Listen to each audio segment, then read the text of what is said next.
είχαμε και νωρίτερα. Η Κρίσα Ευθυμάκη του Γείτονα, πρωταθλήτρια Κρήτη σε 150 μέτρα και τρίτη με τη Σιτάλη 4.300. Έχεις σκάσει εδώ το χέρι μου, το βλέπεις, έχεις σκάσει. Ακουίζω τη μύτη μου και νομίζω ότι έχω κάτι, ρε.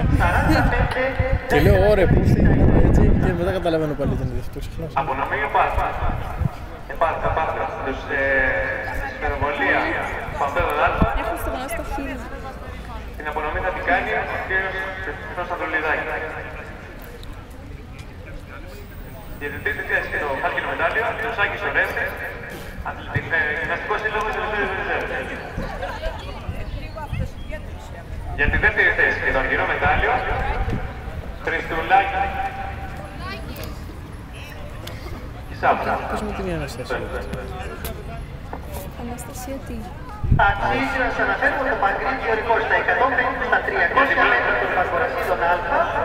Κατέχει η Άννα Βασιλείου της ΓΕΙ από την πόλη των Ιωαννίνων το 2005 πριν από 10 χρόνια με 40 μέτρα και 20 εκατοστά.